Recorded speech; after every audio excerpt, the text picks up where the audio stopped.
The machines in the neonatal intensive care unit beeped steadily, blending with the faint breaths of fragile newborn lives. Amara Wilson, a 32-year-old nurse with smooth brown skin and sharp eyes, stood silently in the hallway of a Chicago community hospital.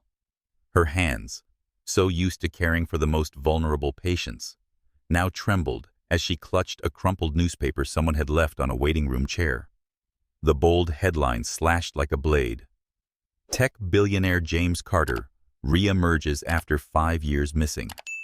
The face on the front page, neatly cropped blonde hair, a confident yet guarded smile, piercing blue eyes, was no stranger. It was James, the man she had just held hands with in the delivery room hours earlier, the man she believed was a homeless wanderer with only a tattered coat and a wounded heart. Amara felt her chest tighten. Just hours ago, she had lain on the operating table, exhausted and in pain, when the doctor told her she had given birth to 3 baby girls, 3 tiny miracles, premature and in need of intensive care. James had been by her side, whispering words of comfort, promising to face any challenge with her. But now, the cold fluorescent lights overhead seemed to spotlight a cruel truth. The man she loved, the man she had married in a simple ceremony at the community center, was not who she thought. He was James Carter, the founder of Carter Shield, a cybersecurity empire that had once dominated Silicon Valley before he vanished. Her eyes scanned the article, every word etching itself into her mind. Carter, a pioneer in data security, has returned to lead a new cybersecurity revolution. Sources near him say he's been working quietly in the shadows, preparing for a dramatic comeback. Amara could barely breathe. James had never mentioned Carter Shield and had never spoken of tech or money. He had only told stories of wandering, freezing nights on the streets of Chicago and the nameless pain he carried with him. She had believed him, opened her heart to him, not for what he had, but because she saw a human being who needed love. But now she wondered, had she loved a real man or just a mask? A nurse walked past, her gaze worried as she saw Amara frozen. "Ms. Wilson, are you all right?" she asked gently. Amara didn't answer right away. She stared at the newspaper, her voice hoarse. Is this him?" The nurse followed her gaze, but said nothing. There was no answer in any medical textbook for the storm that raged in Amara's heart. Grief from betrayal, shock at the truth, and a strange, confusing pride that the man she loved had once been a genius. She slowly sat down, the newspaper still clenched in her hand. Memories of James came rushing back like a flood. She remembered the first night they met, under the awning of an abandoned shop, as Chicago rain poured like it meant to drown the world. He was sitting in a torn coat, but his eyes showed neither pleading nor despair. They were the eyes of someone waiting, not for salvation, but for recognition. She had offered him a meal, never knowing that would lead to a deep love, a humble wedding, and 3 children fighting for life in incubators. But all those memories were now overshadowed by the truth printed on that page. James hadn't hidden his past. He'd let her believe he had nothing but love to give. She had brought him into her life and shared her most vulnerable moments, from late-night shifts to quiet dreams of a happy family. She had never asked for perfection, only honesty. And yet, he had chosen silence. The neonatal intensive care unit door opened, and James stepped out.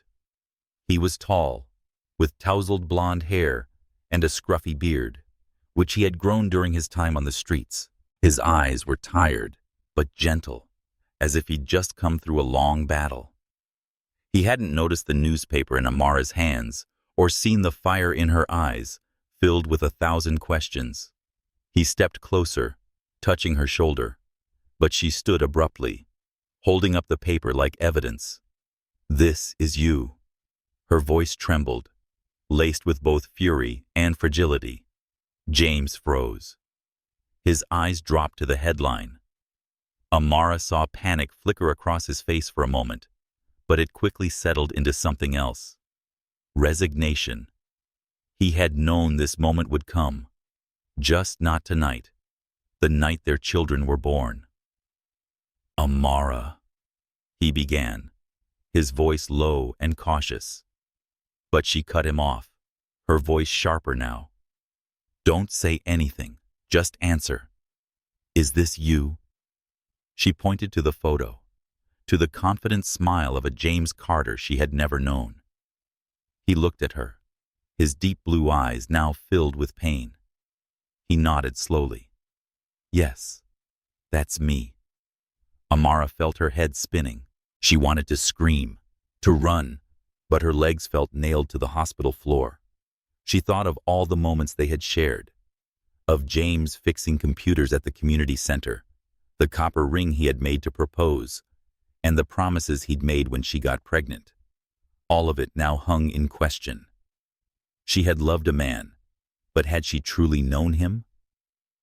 You let me believe you had nothing, she said, voice breaking. You let me open my home, my heart, to someone I didn't even know the real name of. Why, James? Why didn't you say anything? James stepped closer, his hands raised in a calming gesture, but he didn't dare touch her. I wanted to. I tried. But every time I looked at you, I was afraid. Afraid that the truth would destroy everything we built. Everything we built? Amara echoed bitterly. Built on lies? Did you think I needed you to be a billionaire to love you? I only ever needed you to be honest, James. That's all. He bowed his head, his broad shoulders slumping under the weight of his past. He said quietly, I didn't want you to love the man in that article. I wanted you to love the man who met you in the rain, who found hope because of you. Amara's eyes stung. She wanted to believe him, to believe their love was real, but the deception stood like a wall between them. She looked down at the paper, then at James, the man who was both her husband and a stranger. Behind him, through the glass doors, she saw the glow of the neonatal unit, where her 3 daughters were fighting to live. She knew that even though her heart was breaking, she couldn't walk away from them, or maybe not even from him. I need time, she said, her voice cold but resolute. Not for the babies, not for us, for me, to understand who you are. James nodded, his eyes glinting with pain and the faintest thread of hope. You'll have all the time you need, he whispered, and every truth you deserve. Amara turned away, walking back toward the NICU, where her daughters waited. The newspaper slipped from her hand, the headline about James Carter lying quietly beneath the hospital lights, a silent reminder that their story was beginning, a tale of love, truth, and secrets that could destroy or redeem them all.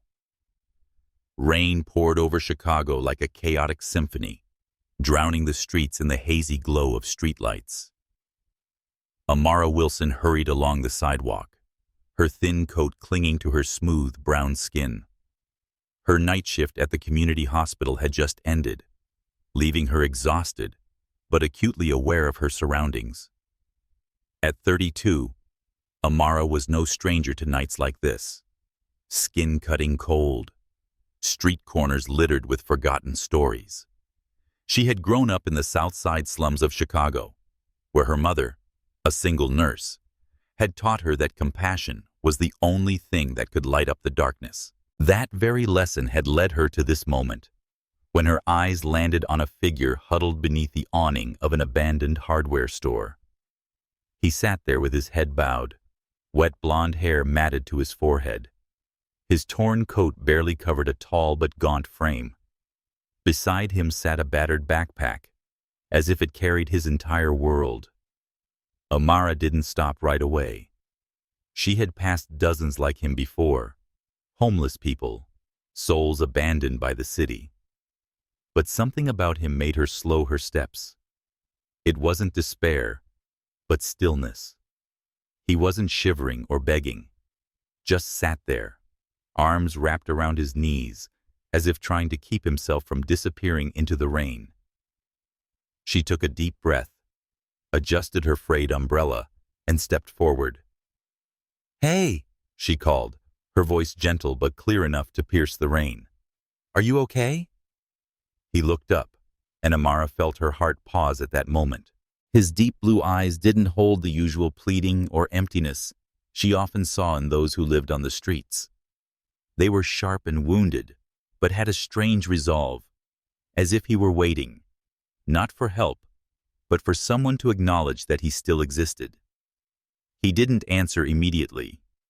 He just looked at her, as though weighing whether she was worth speaking to. "I'm okay," he said, his voice low and hoarse, as if unused for a long time. Amara smiled, a warm, practiced smile she often used to soothe frightened patients. "You don't look okay," she replied, her tone light with a teasing edge to ease the tension. She nodded toward a nearby diner, where dim yellow neon lights glowed from the windows. "I was about to grab something to eat. Want to come?" He looked at her, suspicion flickering in his eyes. In his world, kindness often came at a price.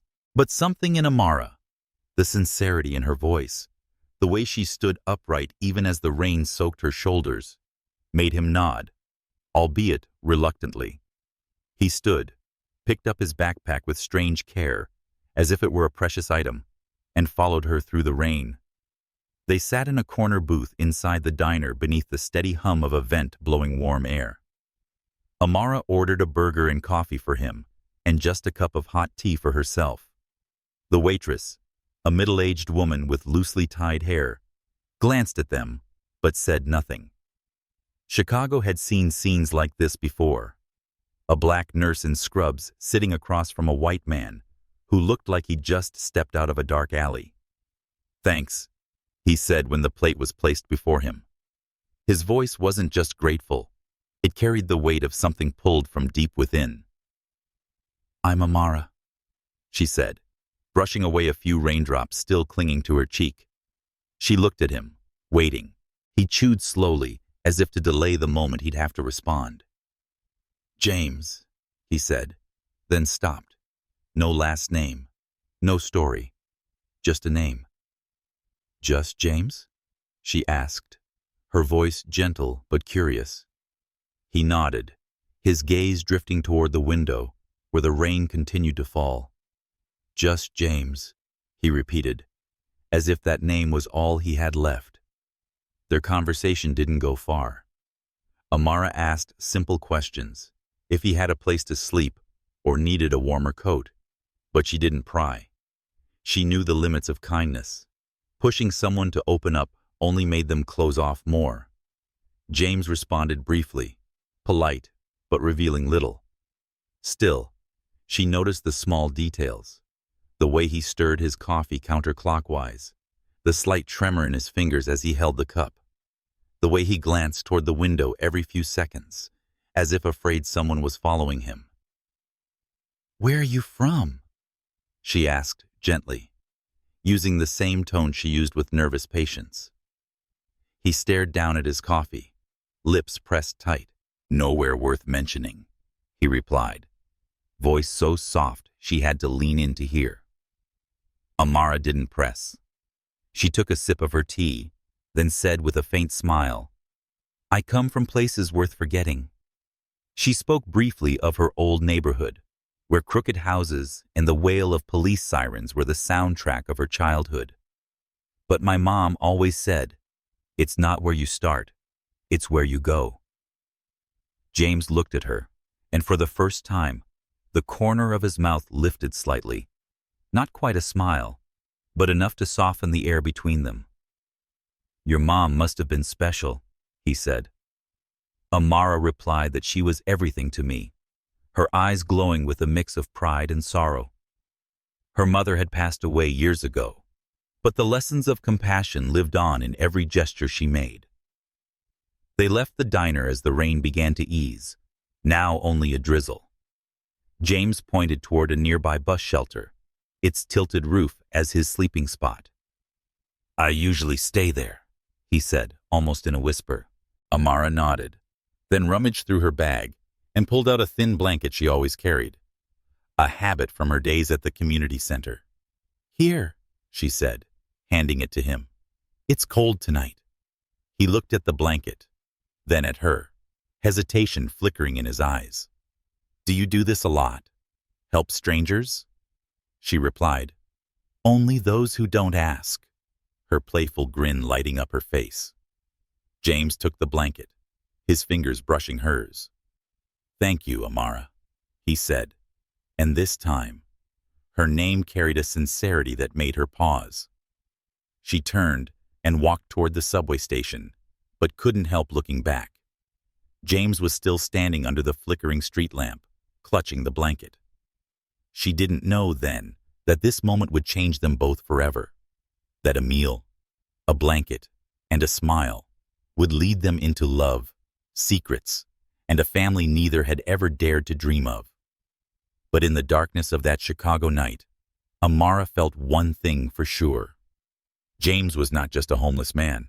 He was an untold story, and she, without meaning to, had just turned the first page. The streets of Chicago in autumn bore a harsh beauty, with golden leaves scattered on the sidewalks and the cold creeping through every crack.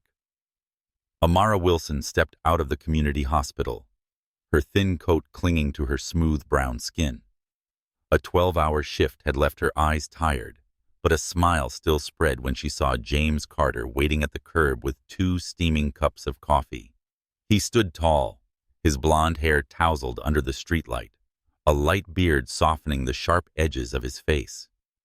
It had been 3 months since the night they met in the rain, and quiet moments like this had become an invisible thread, pulling them closer. "Peace offering," James said, handing her a cup, his voice low with a hint of mischief. He wore the old sweater Amara had given him, the wear of life on the streets still clinging to its frayed seams. But his eyes, deep blue and intentional, no longer carried the defensiveness they once did. "For what offense?" Amara asked, raising an eyebrow as she took the cup.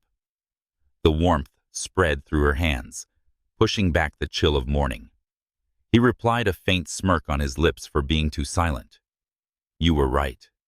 Sometimes silence says the most." Amara smiled, but a twinge of unease stirred in her chest. James was always like this, gentle and thoughtful, but kept a part of himself hidden in the shadows.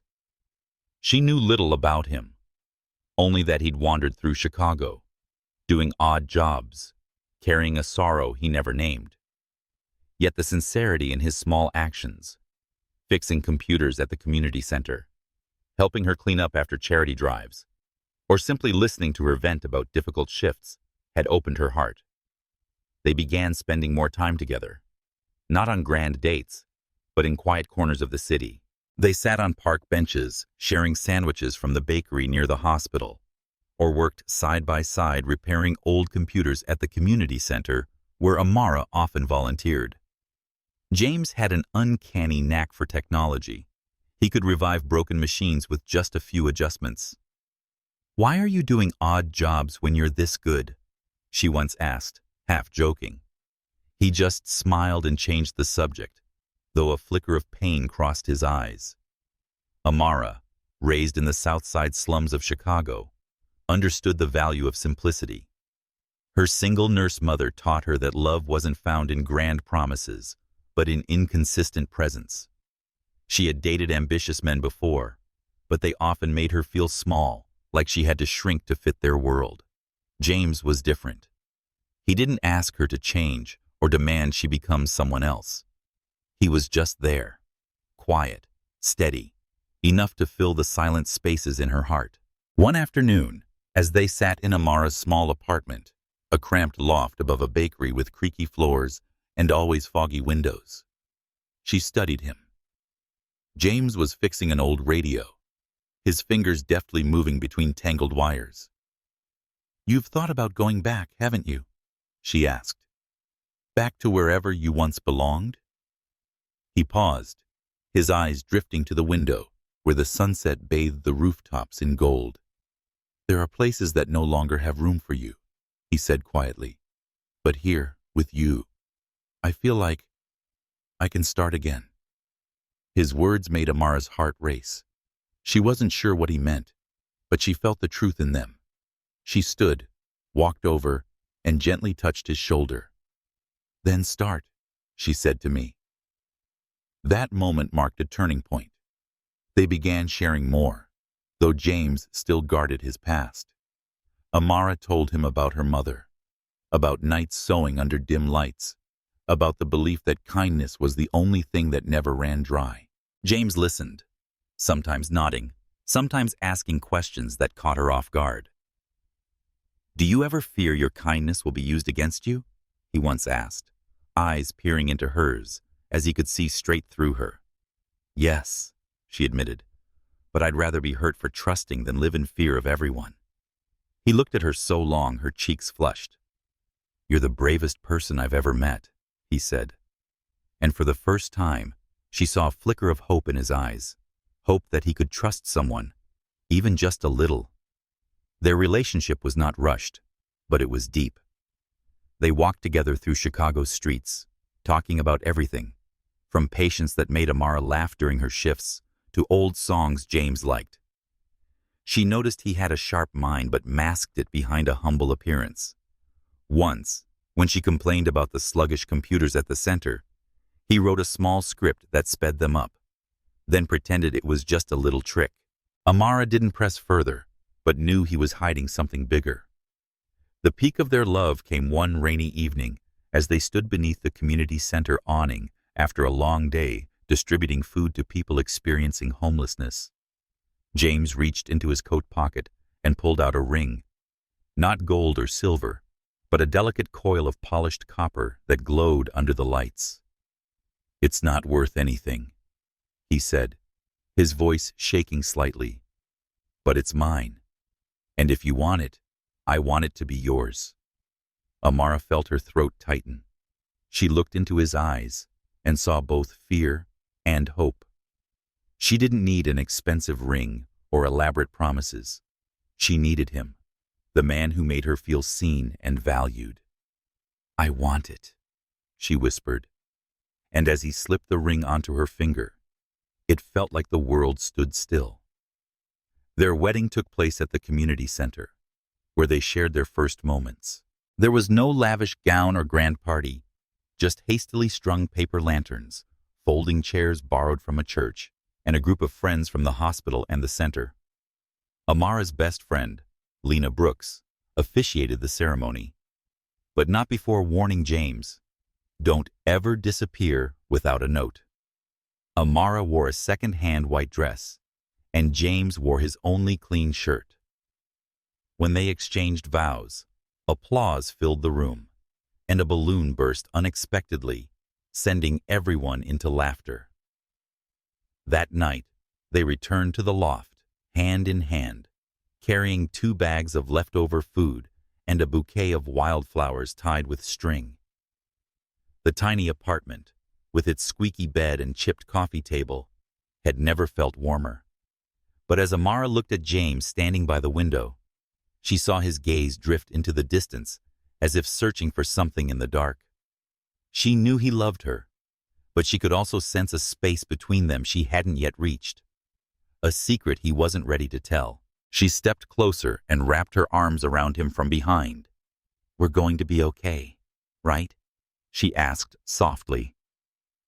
James turned and cupped her face, his blue eyes full of quiet determination. "With you, I believe we will," he said. But inside Amara, a silent question echoed. Was love enough to withstand whatever he was still hiding? A faint moonlight crept through the loft window, casting pale light across the worn wooden floor of the small apartment Amara Wilson called home. She sat in a frayed armchair, holding a cup of hot tea, her eyes filled with quiet sorrow as she looked at the photo on the table. An old picture of her and her mother, Esther, taken in the South Side slums of Chicago. Esther's face, though weathered, still shone with a resilient smile, her arms wrapped tightly around little Amara. Tonight, after a long shift at the community hospital, memories of her mother flooded back, vivid, as if she were still sitting there, telling stories about compassion in the thin space between life and death. Amara, with her smooth brown skin and tightly tied curls, always carried her mother's legacy within her. Esther Wilson had been a single mother and a nurse, raising Amara in a neighborhood where sirens and shouting were part of daily life. Dilapidated houses, dangerous alleys, and days without food shaped Amara into someone not just resilient, but susceptible to others' pain. Her mother used to say, "You don't need money to change the world, just a heart willing to give." That lesson led Amara to nursing, the community center, and James Carter, the mysterious man slowly becoming the center of her world. She set the cup down and let her eyes drift across the cramped apartment. The creaky bed, the chipped coffee table, the faded curtains, all reminders of the modest life she and James were building. He wasn't home tonight. He was repairing a batch of old computers for a job training program at the community center. His thoughtfulness, from listening to her after draining shifts to quietly helping others, made Amara feel safe. Yet deep inside, she couldn't shake the question. Why did she love him so fiercely, even though he kept part of himself hidden? Childhood memories surfaced again. Amara remembered nights when her mother sat under dim light, mending torn scrubs for work the next morning. Esther never complained, even when her job at the public hospital drained every ounce of her strength. "Every patient is a story, Amara," she once said. "You don't just treat wounds on the body, you treat wounds in the soul." Back then, Amara didn't fully grasp the meaning, but she saw the light in her mother's eyes when she spoke of a patient saved or a homeless man who found hope through her kindness. But life was not always kind. When Amara was 15, Esther died of a sudden stroke, leaving her in an empty house and with a broken heart. She moved in with her aunt, but the loneliness never left. She learned to stand independently, earned her nursing degree, and poured everything into her work to prove that she could carry on her mother's legacy.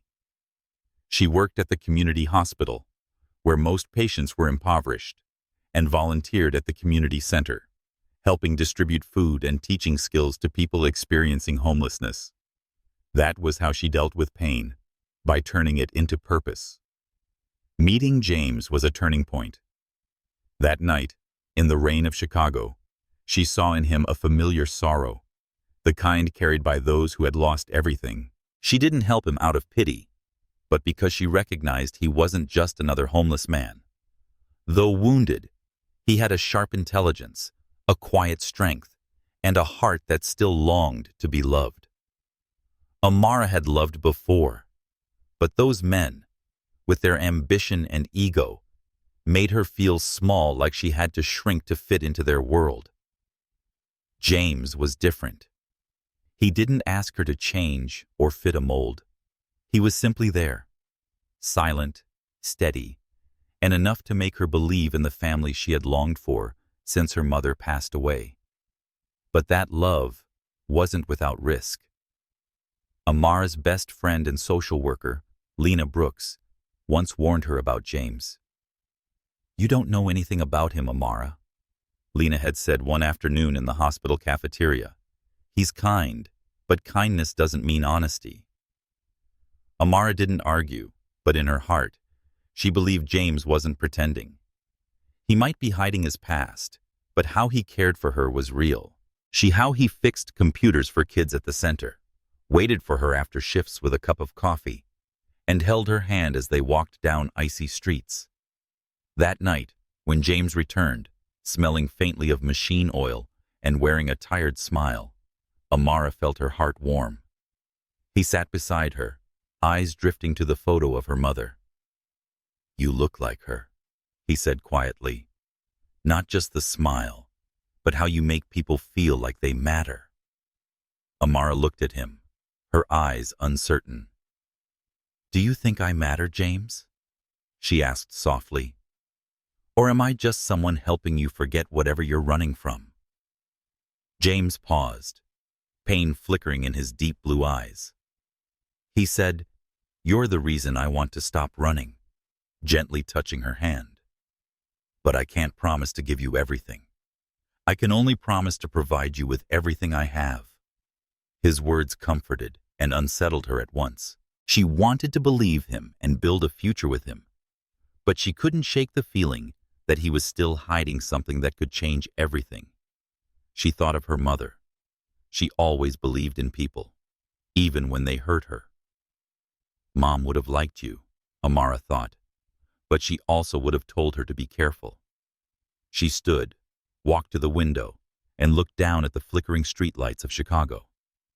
James joined her, wrapping his arms around her from behind. You okay? He asked, his voice filled with concern. I'm okay, she replied. But inside, she wondered, was she strong enough to love someone she didn't fully understand? She turned to him, looking into his eyes. Just promise me one thing, James. Whatever happens, don't leave me in the dark. He nodded, but a flicker of hesitation passed through his eyes. Amara didn't press him to explain, but she knew. Their love, however beautiful, was being built on fragile ground. And in her heart, a quiet voice whispered, she had chosen to love James. But was she ready to face the truth he still kept hidden? A thick winter fog blanketed the streets of Chicago, as if trying to conceal the city's secrets. Amara Wilson sat on the creaky bed in their tiny loft, holding a pregnancy test in her hand, her eyes wavering between joy and worry. Two clear blue lines confirmed what she'd suspected for weeks. She was pregnant. At 32, with her smooth brown skin and neatly tied curls, Amara had never imagined she'd become a mother so soon, especially not while she and her beloved husband, James Carter, were still living with so little. But as she thought about the small life growing inside her, a radiant smile spread across her face, a glimmer of light amid their hardships. Amara stood and walked to the window, where the streetlights blinked through the fog. Above an old bakery, their apartment was a small world they had built together. The copper ring James had handcrafted still glimmered on her finger, a reminder of the quiet but fierce love they shared. She wanted to tell James the news immediately, but he wasn't home. He had left early that morning, saying he had to help a friend with some vague project. These errands had become more frequent lately, and Amara couldn't ignore his changes. James, blonde-haired and blue-eyed, was always gentle and thoughtful. Lately, however, he had been disappearing for hours, returning tired and offering vague explanations. Odd jobs, he said, or helping fix computers for a shop. Amara wanted to believe him, but the little details were troubling her. Last week, she found their medical bill from her routine checkup had been paid, even though they had no extra money. A new space heater appeared in the apartment, and James only said he'd gotten a good deal. And just yesterday, when she checked their joint bank account, a large sum, enough to pay rent for an entire year, had been deposited without explanation. She sat at the chipped coffee table, fingers fidgeting with her copper ring. Amara wasn't the suspicious type. Growing up in the South Side slums of Chicago, she had learned to believe in kindness, even when it was rare. Her mother, Esther, had once taught her that love required trust and clarity. Don't let your heart blind your mind, Amara, she used to say. And now, as she prepared to become a mother, Amara's mind was ringing alarm bells. James returned as the clock struck 10 p.m., his coat damp with cold mist, the faint scent of machine oil clinging to him. He smiled when he saw Amara, but there was tension in his eyes. "You're still up?" he asked, setting a grocery bag on the table. Not from their usual corner store, but from a much more expensive market. "I have something to tell you," Amara said as she stood, her voice slightly trembling. She handed him the pregnancy test, her eyes fixed on his face. James looked at the test, then at her, his blue eyes widening. For a moment, all the stress in his expression vanished, replaced by pure joy. "Amara, is this real?" he whispered, stepping forward to hug her tightly. We're having a baby?" She nodded, eyes shining with tears. "Not just one. The doctor says it might be 3. Triplets, James." He laughed, a rare, genuine sound, and pulled her into his arms. 3? Of course.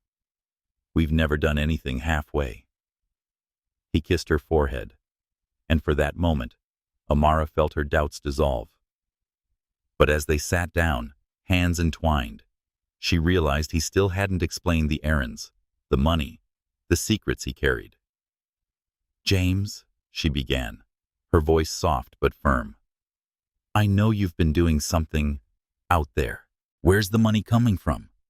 You haven't said anything about the heater, the bills, or the bank account." He paused, the smile fading from his face.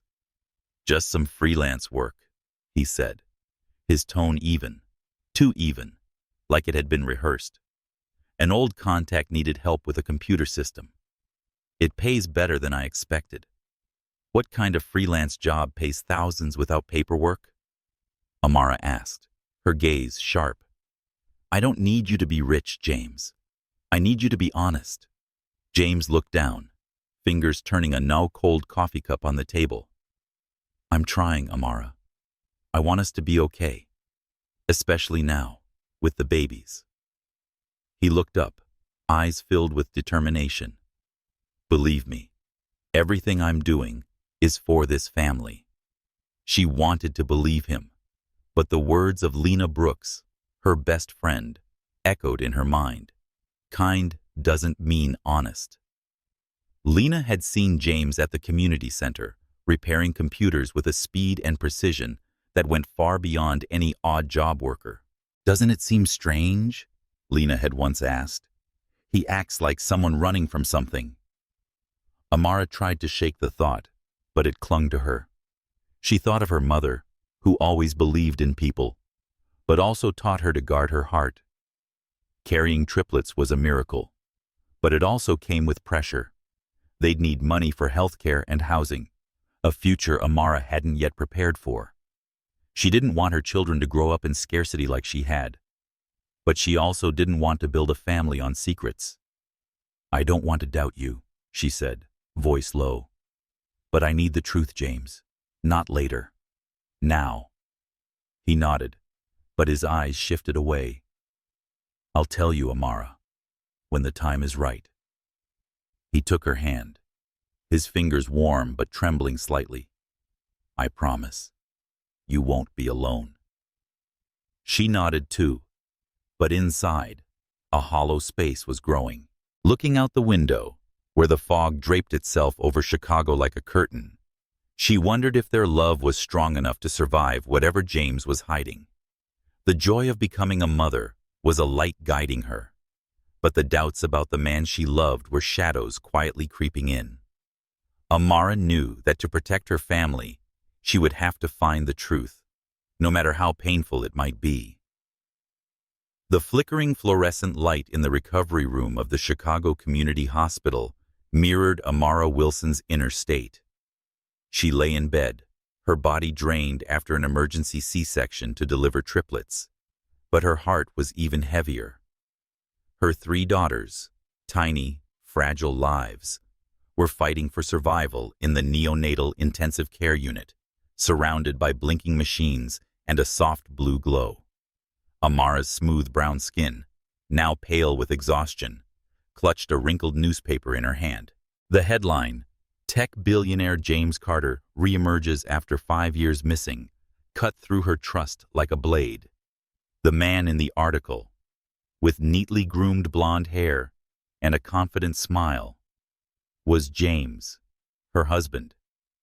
The man she had believed owned nothing but a torn coat and a wounded heart. James Carter sat in the corner of the room, his broad shoulders slumped, his deep blue eyes fixed on the worn tile floor. He hadn't spoken since Amara was brought in after the surgery. His silence, once a source of comfort, now stood like a wall between them. Amara drew a long breath, trying to hold back the rising storm of emotion, heartbreak, anger, and a creeping fear that she had fallen in love with a man who didn't truly exist. "James," she called, her voice hoarse but firm. "Look at me." He lifted his head, his eyes full of pain. She raised the newspaper, her trembling finger pointing at the photo. "This is you. James Carter, founder of Carter Shield. Not James, the homeless man I married." James didn't deny it. He nodded slowly, as if each movement carried a crushing weight. "Yes, Amara, that's me." Her chest tightened. She wanted to scream, to run from the room, but her weakened body held her in place. Memories of James surged forward. The night they met in the rain, the mornings shared over coffee, the copper ring he crafted himself, and the promises he made when she was pregnant. All those moments, once the foundation of their love, now lay shadowed by this truth. He wasn't who she thought. He was a tech billionaire who once stood at the top, yet had let her believe he had nothing but love to give. "Why?" she asked, her voice choked with grief. "Why did you let me believe you were homeless? Why did you let me open my heart and share everything while you hid an entire world from me?" James stood and walked toward the bed, but didn't dare touch her. "I wanted to tell you, Amara. Every day, I tried to find the words, but I was afraid. Afraid that you wouldn't see me if you knew the truth. The man standing before you now." "And who is that man?" she cut in, her eyes glistening. "Because I don't know anymore, James. I fell in love with a man who fixed computers at the community center, held my hand in the rain, and promised to be there for me and our children. But you're a stranger." He bowed, his hands clenched as if holding back a flood of emotion. "I'm not a stranger," he said, his voice low but shaking. "I am James Carter, founder of Carter Shield. But I'm also James, the man who loves you, who wants a family with you. I didn't lie about how I feel, Amara. Only about my past." She let out a bitter laugh, a sound she barely recognized. "Only about your past? James, your past is everything that makes you who you are. You let me believe you had nothing while you had an empire. You let me worry about rent, about medical bills, when you could have paid them off with a snap of your fingers. That's not love. That's deception." James knelt beside her bed, his eyes full of remorse. He said, "I didn't want you to fall in love with the man in that article. That man failed, Amara. I built Carter Shield from a garage, dreaming of protecting people's data. But I was betrayed by my partner, Victor Hayes. He took the company, the credit, everything. I lost faith in everything, even myself. I disappeared and lived like a ghost because I didn't want to be James Carter anymore. And then I met you. And for the first time, I wanted to live again. But I was terrified that if I told you the truth, I'd lose you." Amara listened, but each word felt like a fresh cut. She thought of her mother, Esther, who always taught her that love required honesty, even when it hurt. She thought of her 3 daughters, fighting for life in their incubators, and the weight of motherhood reminded her she couldn't simply walk away from James. Even if her heart was breaking, she said, "You should have trusted me," her voice soft but sharp. "I didn't need you to be a billionaire. I needed you to be real. I know, James replied, his eyes wet. And I'll carry the guilt of this forever. But please, give me a chance to make it right. For you, for our daughters. She looked at him, her eyes torn between fury and love. She remembered their days together, the quiet, meaningful moments. The way he fixed computers for kids at the center, held her hand when she was exhausted, whispered to her belly during pregnancy. But she also remembered how he dodged questions, the unexplained errands, and the money that appeared in their account without explanation. She had loved him wholeheartedly, but now she wasn't sure she could trust him again. The sterile hospital setting, filled with beeping machines and the scent of antiseptic, only deepened the weight in the air. Outside the window, Chicago remained cold, a reminder that the world didn't stop for their pain. Amara thought of the slum she grew up in, where trust was rare, but also the one thing that had kept her alive. She didn't want her children to grow up in a home full of secrets, but she also couldn't walk away from the man who gave her hope for a family. I need time, she said, her voice cold but steady. Not because I don't love you, but because I don't know if I can trust you. James nodded, rising slowly, his shoulders heavy. He said, you'll have all the time you need.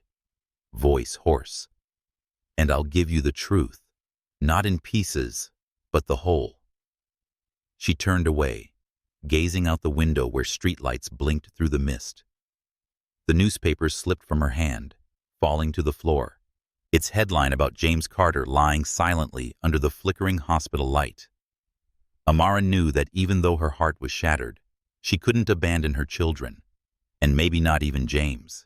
But the road ahead would not be easy, and the truth he had just revealed was only the first step in a long, uncertain journey. The dim light from the neonatal intensive care unit filtered through the glass window, casting shadows across James Carter's weary face, highlighting the rugged lines beneath his unshaven beard. He stood beside the incubator housing his 3 daughters, his deep blue eyes filled with a mix of tenderness and pain. The steady beeping of machines blended with the shallow breathing of the babies, creating a harsh, rhythmic symphony. Just hours earlier, in the recovery room, James had confessed to Amara Wilson, the woman he deeply loved, that he was James Carter, founder of Carter Shield, a tech billionaire who had vanished after being betrayed.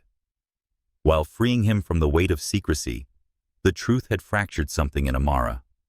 And James knew. He had to tell her everything, not just to salvage their love, but to face himself fully. He turned to look at Amara, who sat in a chair, her hands tightly clasped, her once radiant brown skin now pale from the toll of childbirth. Her eyes, usually sharp and vibrant, now carried a sorrow he knew he had caused. Amara, he said, voice rough and low, you deserve to know everything. Not just about Carter Shield, but about what made me the man standing before you now. She didn't speak. She just gave a slight nod as if bracing herself for an emotional storm. James inhaled deeply, glancing back at his daughters, drawing strength from their fragile presence. 5 years ago, he began, I didn't just lose my company. I lost myself. James explained that he started Carter Shield in a Chicago garage at 22, driven by a dream to build a world where personal data was truly protected. A tech prodigy, he had written the core encryption protocols that would later become Carter Shield's foundation. The company skyrocketed, placing him at the peak of Silicon Valley. But success came at a cost. I was so focused on code, he said, that I didn't see I'd handed too much power to Victor Hayes. Victor, James's business partner, was charming and persuasive, especially with investors. While James built the technology, Victor built the empire. He became the face of Carter Shield, James said bitterly. But I didn't know he was selling user data, personal information, browsing histories, to third parties. When James discovered the truth, he gathered evidence, intending to present it to the board. But Victor moved faster. He manipulated the investors and called a surprise vote. I was stripped of authority, lost my shares, and was legally but unjustly pushed out of my own company. I didn't just lose Carter Shield. I lost faith in everything I believed in. James described the day he stood outside Carter Shield's headquarters, watching the company's logo shine in the sun. I wanted to tear it all down, he said, but I had nothing left. I felt like a failure. He left Chicago with a modest payout from his severance and began drifting. I slept on benches, in shelters, and took odd jobs. Dishwashing, car repairs, anything to survive. I didn't want anyone to know I was James Carter. I tried to forget myself. Those years were a blur of darkness. James told her about the cold nights in Detroit, sleeping in an abandoned warehouse, and the nightmares triggered by newspaper headlines mocking him as a fallen genius. He once stood outside a tech firm in Seattle, tempted to re-enter the industry, but shame and fear of judgment turned him away. I thought if I disappeared, the world would forget me. Maybe I'd forget the pain too, he said. But the pain never left. It followed him through Chicago's alleys, through long days fixing broken computers at the community center, through nights when he stared at the sky, wondering if he had any worth left. I became a ghost, he admitted, until you appeared. James looked at Amara, his gaze softening. That night, under the awning, I didn't just see kindness when you handed me that blanket. I saw someone who looked at me like a human being. Not a failure, not a billionaire, just a man who could start again. Amara listened, her heart torn between empathy and hurt. She thought of her mother, Esther, who believed everyone had a story worth hearing. She thought of the slums she grew up in, where trust was rare but precious. But she also thought of the times James had dodged her questions, the unexplained money, the way he let her fall in love with a version of him that wasn't whole. "Why didn't you tell me?" she asked, voice thick. "You had so many chances when we married, and I got pregnant. But you chose silence." James bowed his head, rubbing his forehead hard. "Because I was afraid, Amara. Fearful that if you knew who I used to be, you'd see me as a failure, or worse, a liar. I wanted you to love the man I became with you, not the man who lost everything." "But I loved both," she said, tears rolling down her cheeks. "I didn't know it, because you didn't give me the chance." Her words struck deep. James knelt beside her, reaching for her hand, but she didn't grasp him in return. "I was wrong," he said, voice shaking. "I thought hiding the truth was protecting you. But I only hurt you. I won't promise to fix everything overnight. But I promise, I won't run anymore." Amara looked at him, her eyes sharp yet conflicted.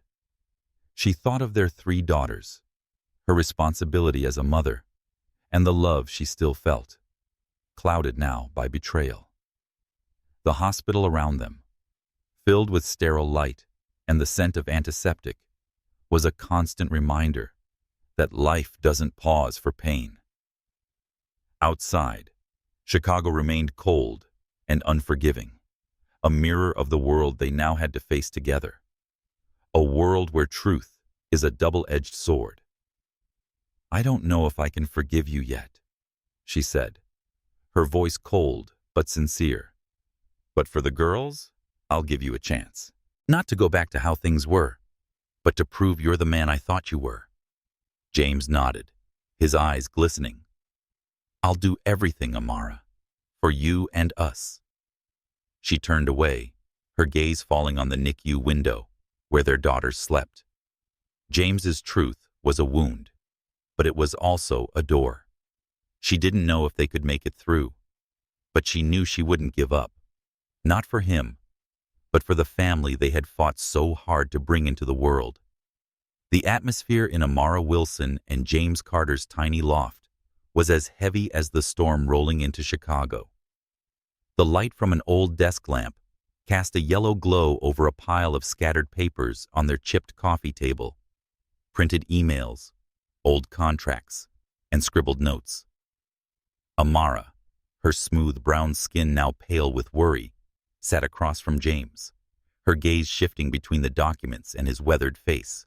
3 weeks had passed since James confessed to being the founder of Carter Shield, and only a few days since their 3 daughters were moved from the neonatal ICU to the recovery unit, when a letter from Victor Hayes, James's former business partner, shattered their fragile peace. The letter, sent from the legal department of Langston Corporation, accused James of unauthorized access to Carter Shield's systems, theft of proprietary code, and violation of non-compete clauses. The accusations, written in cold, dry legal language, declared war. Amara read the letter, her hand trembling slightly. "He wants to destroy you," she said, voice low but sharp. "Not just take the company. He wants to humiliate you in front of the world." James nodded, his blonde hair tousled and deep blue eyes burning with resolve. "Victor's always been that way," he said. "He doesn't just want to win. He wants me to have nothing to stand on." He paused, looking at Amara. "But this time, I won't run." Amara felt her chest tighten. She still hadn't fully forgiven James for hiding his past, but she couldn't deny the love within her. She thought of her mother, Esther, who had once taught her that trust wasn't given. It was earned through actions. She thought of her 3 daughters, growing stronger each day, and knew she couldn't let them grow up in the shadow of secrets. "So what do we do?" she asked, her voice firm. "He has money, lawyers, and the media. What do we have?" James gave a faint smile, the first flicker of confidence she had seen in the man who once led a tech empire. "We have the truth," he said, "and I have you." They contacted Sarah Nguyen, a former attorney from Carter Shield's contract division. With neatly tied black hair and sharp eyes, Sarah quickly began gathering evidence. Original code James had written for Carter Shield, internal emails proving Victor's manipulation of investors, and a statement from a former intern who confirmed Victor had stolen James's security protocols to push him out. "This is a complex case," Sarah warned during a video call. "Victor doesn't just want money. He wants your reputation destroyed." But Victor didn't stop at the legal front. Days after the letter, headlines began appearing online. From homeless to hacker, is James Carter back to sabotage Carter Shield? A tech blog labeled Amara a gold digger, implying she used James to climb into the upper class. Amara, who was on maternity leave to care for their daughters, read the article in the hospital cafeteria. Her face flushed with heat, fingers tightening around her phone. "They don't know anything about us," she whispered. But the sideways glances from colleagues made her feel stripped bare in front of a crowd. She returned home and tossed her phone on the table, facing James. "They're dragging me into this too," she said, voice shaking with fury. "I didn't fall in love with you for money, but now the whole world thinks I'm some opportunist." James stood and approached her, but she raised her hand to stop him. "Don't, James. I stood by you, even when you hid everything. But now I'm the target of these lies. You have to do something." He nodded, shoulders sagging. "I am," he said. "Sarah's issued a cease and desist to the Langston Group. We have proof, code, emails, and testimony. But Victor won't back down. He knows how to twist the media." Amara looked at him, her gaze sharp but conflicted. She remembered the slums of her childhood, where lies and prejudice could ruin a life. As a black woman, she was used to being misjudged, but this time, it felt like her entire family was under a microscope. "I'm not afraid to fight," she said. But I need you fighting beside me, not hiding in the shadows. James took her hand. This time, she didn't pull away. I promise, he said, voice steady. No more shadows. We'll face him, together. The following days were a whirlwind. James and Sarah worked non-stop, digging through old hard drives, verifying timestamps on code, and contacting witnesses. Still grappling with her sense of betrayal, Amara helped organize documents and coordinated with Lena Brooks, who began rallying community support. With her social work background, Lena organized a gathering at the community center, where volunteers and former Carter Shield employees spoke up for James. He's not just an engineer, one volunteer said. He fixed computers for kids here, never asked for recognition. But the pressure didn't let up. Another article appeared, showing a photo of Amara and James leaving the hospital with the caption, "The Billionaire's Secret Wife. Love or Plot." Amara felt her identity stripped away and became a character in someone else's narrative. She thought of her mother, Esther, who had faced judgment with unyielding grace. We're not fighting for them, she reminded herself. We're fighting for our daughters, for the truth. One evening, as James sat at the table, eyes locked on his laptop screen, Amara stood behind him and placed a hand on his shoulder. We're going to win, right? She asked quietly. James turned to her, his eyes full of resolve, but also a flicker of fear. We're going to win, he said. I want Carter Shield back, not because I want our children to grow up knowing that the truth is worth fighting for. Amara nodded, feeling a spark of hope in the storm. But she knew this battle wasn't just about the law, but about whether they could rebuild trust in a world ready to tear them apart. The soft green glow of the monitors in the neonatal intensive care unit of Chicago's community hospital bathed the 3 tiny incubators where Amara Wilson and James Carter's newborn daughters lay sleeping. The steady beeping of heart monitors merged with the girls' fragile breathing, creating a comforting and haunting soundtrack. Amara, her once radiant brown skin now pale from sleepless nights, sat beside the oldest child's incubator. Her hand gently touched the glass as if trying to send warmth through it. She hummed a lullaby her mother, Esther, used to sing, a tender melody about birds braving the storm. Across from her, James stood silently, his deep blue eyes fixed on the youngest daughter.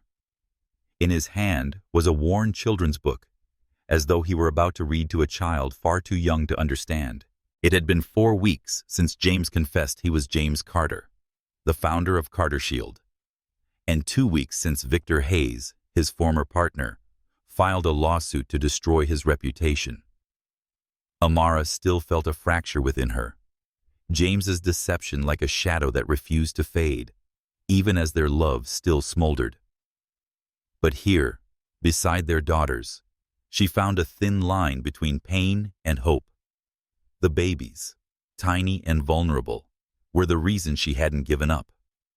Not just on James, but on the dream of a family she had longed for since her mother passed.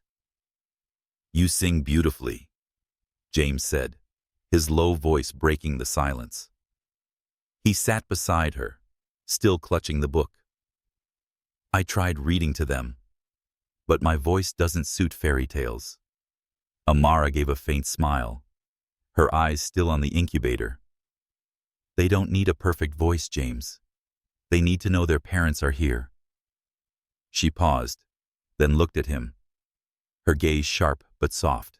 You are here, aren't you? James nodded, though a flicker of hesitation passed through his eyes, a flicker Amara instantly recognized. I'm here, he said, and I'm not going anywhere. These moments with their daughters became an anchor for them both. Each day, Amara would arrive at the hospital after reviewing legal documents with James, sit beside the incubators, and tell stories of her childhood in the slums, her mother, and the dreams she hoped her children would one day chase. James was there too, sometimes with files or his laptop. But he always made time to read, place his hand gently on the glass, and whisper to the babies. "You'll be strong," he said once, his voice trembling like your mother. These small, tender moments became the thread that pulled them closer, even as trust had yet to heal fully. Outside the hospital, pressure from the legal battle mounted. Victor Hayes wasn't just suing James. He was manipulating the media. Headlines branded James, a tech trader, and Amara, a gold digger. One morning, as Amara wheeled herself to the NICU, she overheard a colleague whispering about a blog titled Billionaire's Wife, From Nurse to Opportunist. Her grip on the wheelchair tightened. She had long grown used to prejudice. A black woman from the projects, she had been called a failure before. But this time, the attacks targeted her entire family. Lena Brooks, Amara's best friend, visited one rainy afternoon. With her high-tide curls and firm gaze, she brought a bag of cookies and a dose of truth. "You're strong, Amara," Lena said, sitting beside her in the waiting room. "But don't let love blind you.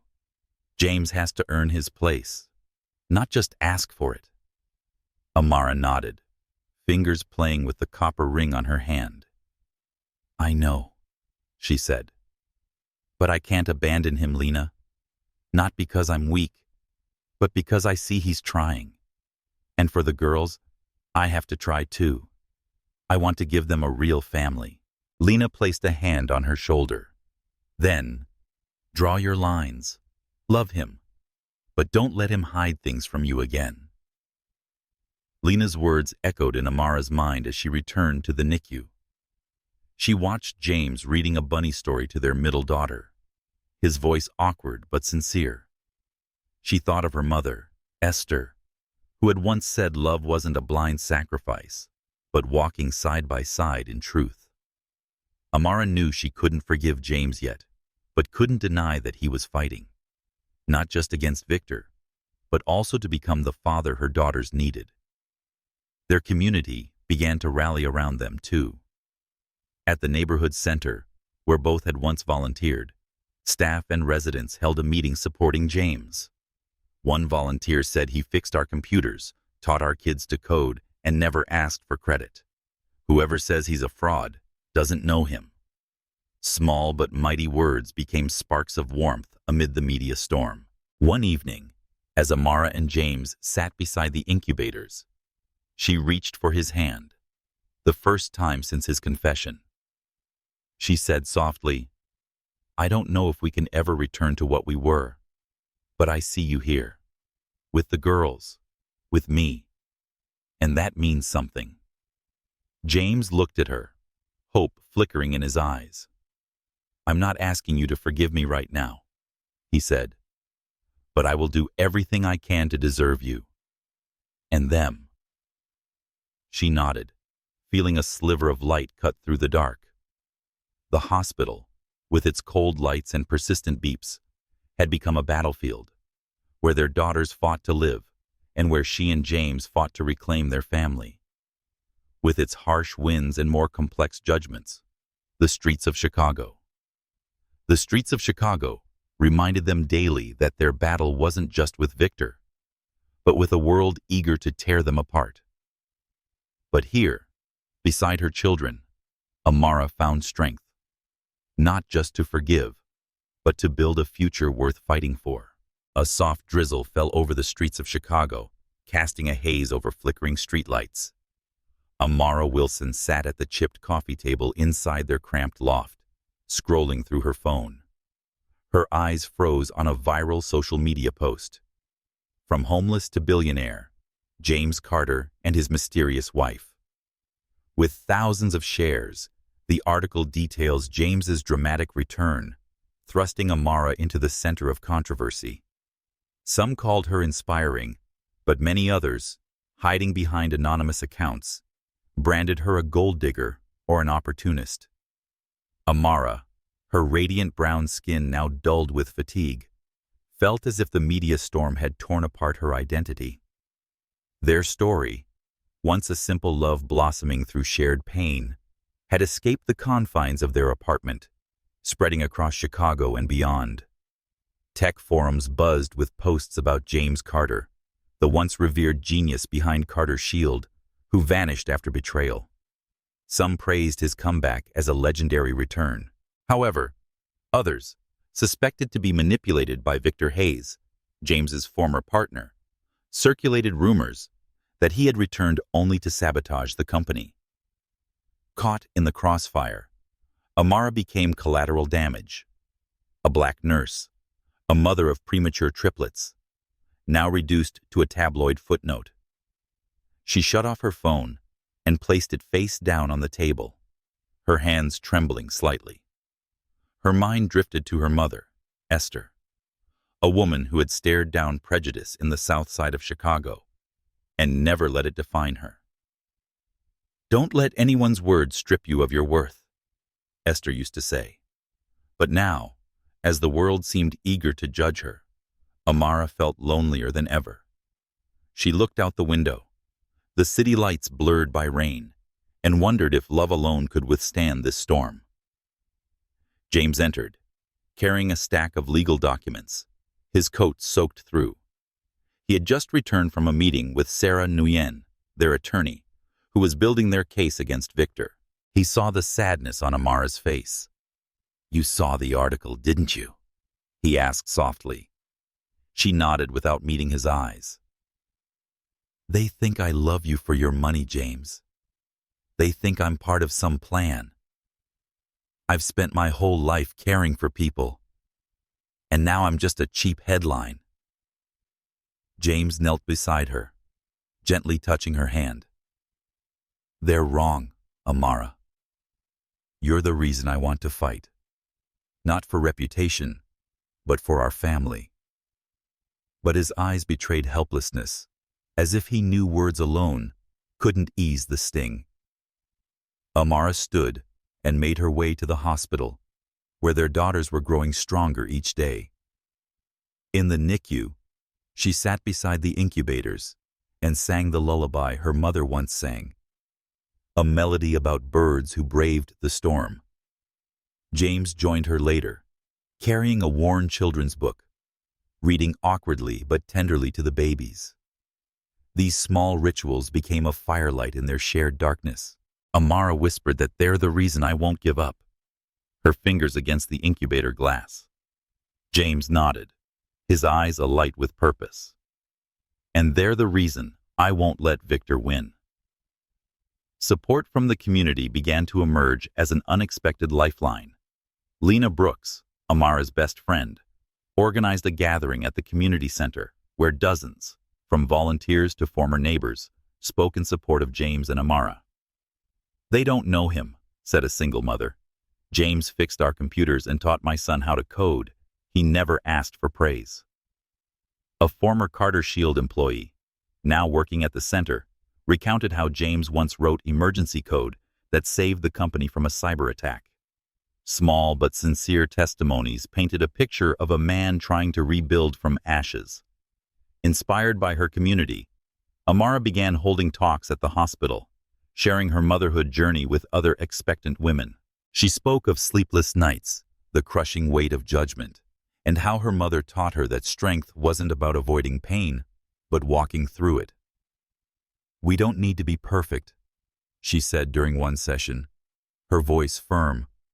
"We need to be honest, with ourselves and those we love." Her words spread across social media, transforming her from a gold digger in the tabloids into a symbol of resilience. But the pressure didn't stop. Another article surfaced, showing a photo of Amara leaving the hospital, captioned, "The woman behind James Carter's return, love or ambition." Standing in the hospital corridor, Amara felt stripped of her identity. As a black woman, she was no stranger to being misjudged, but now the attacks were targeting her entire family. She recalled her childhood in the projects, where she was called a girl with no future, and realized this fight was no longer just about survival. It was about creating a just world for her daughters. One evening, as she and James sat beside the incubators, she took his hand. She said, "I don't want our daughters to grow up surrounded by lies. We have to win, James. Not for money, for the truth." James nodded, eyes burning with resolve. "I know," he replied, "and I promise, we'll do it together." Outside, Chicago remained cold and indifferent, shrouded in rain and social bias, like a curtain too thick to pierce. But inside that quiet room, amid the beeping monitors and the fragile breaths of their children, Amara felt a new strength, one born of community, of family, and herself. This battle wasn't just James's anymore. It was theirs. A fight to protect what they'd built, and to prove that love and truth could still weather any storm. Morning light streamed through the window of a small Chicago loft, casting a soft glow over the ultrasound photos taped to the refrigerator. Amara Wilson stood in the kitchen, holding a mug of coffee, her eyes drifting over the hazy images of her 3 daughters, now growing stronger in the NICU. Her healthy brown skin caught the sun's warmth, but her eyes held a tiredness laced with hope. 6 weeks had passed since James Carter confessed he was the founder of Carter Shield, and 3 weeks since Victor Hayes, his former partner, launched a legal and media assault against them. Their apartment had become a battlefield of documents, strategies, and whispered arguments. But today, everything was about to change. James walked in, blonde hair tousled, deep blue eyes lit with a spark of resolve Amara hadn't seen in weeks. He held a folder, edges worn from repeated handling. "Sarah just called," he said, his voice low but steady. "The board voted. They're on our side." Amara set her mug down, her heart racing. "You mean?" she asked, voice trembling slightly. James nodded, the corner of his mouth lifting. "I've been reinstated as founder and CEO. Victor's out. He no longer has power." She exhaled as though a weight had been lifted from her chest. The legal battle had paid off with endless nights of James and lawyer Sarah Nguyen combing through source code, internal emails, and former employee testimonies. The evidence was irrefutable. James had developed Carter Shield's core security protocols, while Victor had manipulated investors and illicitly sold data. A former intern who had witnessed Victor copying James's code had come forward with a critical statement backed by digital timestamps. Sarah presented it all in a virtual board meeting. 7 votes for James, 2 abstentions, 0 against. But this victory wasn't just legal. Once branding Amara, a gold digger, and James, a tech saboteur, the media shifted tone. An independent journalist published a thorough exposé revealing Victor's actions and the true story behind James's disappearance. Headlines changed. James Carter's return, from shadows to redemption. Though still bearing the scars of public judgment, Amara felt a glimmer of hope reading supportive online comments. "She's a nurse, a mother, a fighter," one user wrote. "Don't let tabloids define her." Amara stepped forward and embraced James. "You did it," she whispered. "We did it." He held her tightly, but his expression wasn't one of glee. It was quiet relief. "I didn't do this for reputation," he said. "I did it for the girls. For you. So our future wouldn't be haunted by the past." She nodded, thinking of her mother Esther, who once said true victory isn't about defeating an enemy, but building something meaningful.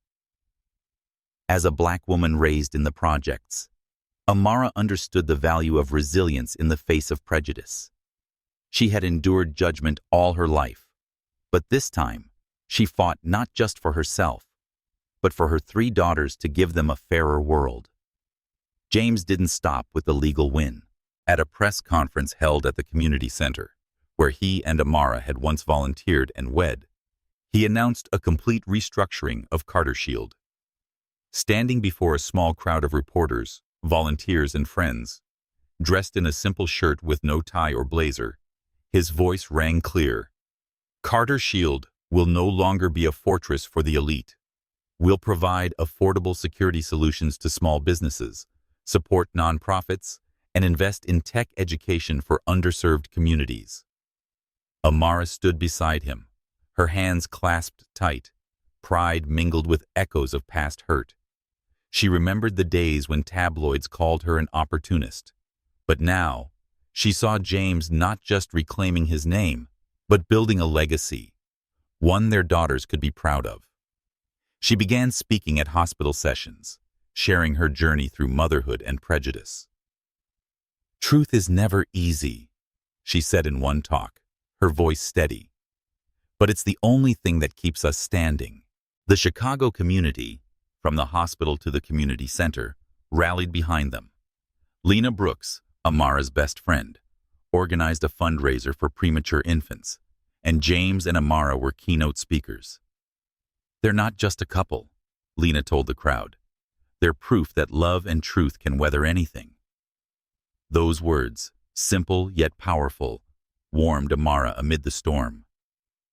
One evening, as they returned from the hospital, Amara watched James hunched over a table filled with documents for Carter Shield's new education fund. "You've changed," she said softly. "Not because you beat Victor, but because you chose what's right." James looked up, hope flickering in his eyes. "I changed because of you, Amara, and because of you and the girls. I want to be a man you can believe in." She genuinely smiled, without shadows in her eyes for the first time. Outside, Chicago remained harsh, its streets cold, its prejudice still present. But inside their loft, surrounded by ultrasound photos and the laughter of daughters soon to come home, Amara felt reborn, not just James, but their whole family. They had won, not through power, but by choosing truth and love. Early summer sunlight streamed through the small loft apartment in Chicago, illuminating the family photos pinned to the wall. Amara Wilson stood on the porch, a cup of herbal tea in her hand, her eyes drifting over the modest garden she and James Carter had transformed into a pocket of peace. Her radiant brown skin glowed in the morning light, and the gentle curve of her smile reflected a newfound calm. Inside, their three daughters, Esther, Grace, and Hope, slept soundly in their cribs, their soft breathing a quiet lullaby. Today marked the girls' first birthday, a milestone that symbolized Amara and James's journey through secrets, judgment, and eventual triumph. Once crowded with worry and tension, the loft had become a warm sanctuary. With his now neatly trimmed blonde hair and eyes no longer clouded by guilt, James had placed 3 cribs by the window, where sunlight touched them every morning. After winning the legal battle against Victor Hayes, the man who betrayed him, James restructured Carter Shield, turning it into a cybersecurity firm for small businesses and nonprofits. He also launched an education fund, teaching programming to the homeless and underprivileged children from the same neighborhoods Amara had once called home. Inspired by her journey, Amara expanded her talks at the hospital, mentoring young mothers through the chaos of newborn care and the burden of social judgment. That morning, the community center, where Amara and James had once exchanged vows, was adorned with pastel ribbons and photo timelines of the girls, from their first fragile moments to now. Amara's best friend, Lena Brooks, arrived with a star-shaped cake and a radiant grin. "For the girls who will change the world," she declared, setting the cake down to cheers from friends, hospital staff, and volunteers. Amara, wearing a simple sea-green dress, stood beside James, their fingers intertwined. She watched her daughters being held and loved by the people who had witnessed their journey, and her heart swelled, not because everything was perfect, but because they had weathered the darkness together. James stood to speak, holding the mic with quiet strength. I used to think success meant writing code that could protect the world, he began, his gaze sweeping the room before landing on Amara. But I've learned that real success is building a family, a community, where truth and love come first. He turned toward his daughters, giggling in their cribs. You taught me that. And Amara, you gave me the strength to believe in it. Amara smiled, eyes glistening with tears. She thought of her mother, Esther, who once said love was not perfection, but walking together through the cracks. As a black woman raised in the projects, Amara had grown used to being judged. But this journey with James, from a rainy night encounter to surviving vicious media storms, had taught her that true strength lies in staying the course. She stepped forward, held James's hand, and said, "We didn't win because we were stronger. We won because we chose to stay, to tell the truth, and to pick each other." The crowd erupted in applause, laughter mixing with tears. Lena raised a juice glass and shouted, "To Amara, James, and the 3 little stars!" The babies, sensing the joy in the room, squealed with delight, drawing laughter from everyone. Later that evening, Amara and James strolled home, pushing the stroller through streets that once felt harsh, but now seemed softer. Their loft, filled with ultrasound photos, handmade toys, and a whiteboard of James's education fund plans, stood as a quiet testament to a life built on purpose, not perfection. Amara continued her speaking engagements in Chicago and nearby cities, sharing her story with young mothers. One letter from a mother in Ohio read, "Your story saved my family." It made Amara cry, but with tears of hope. James, now grounded and self-assured, turned down television interviews. Instead, he focused on the education fund. "Tell the stories of those who never got a second chance," he told a journalist. "They're the real heroes." At the community center, he taught coding to wide-eyed kids who saw him not as a former billionaire, but as someone who believed in them. One night, after the babies had drifted to sleep, Amara and James stood on the porch under the shimmering Chicago sky. "What do you think they'll remember about us?" she asked quietly. James wrapped his arms around her, his warmth chasing away the lingering chill. "They won't remember the birthday cake or the lights," he said. "But they'll grow up feeling what we fought for, a family built on truth." Amara leaned into him, feeling a peace she had never known. The city around them, which had once witnessed their pain, now bore silent witness to their rebirth. They didn't have everything, but they had each other, their daughters, and a community that believed in them. The road ahead promised no perfection, but it did promise one thing. They would keep writing their story, day by day, truth by truth.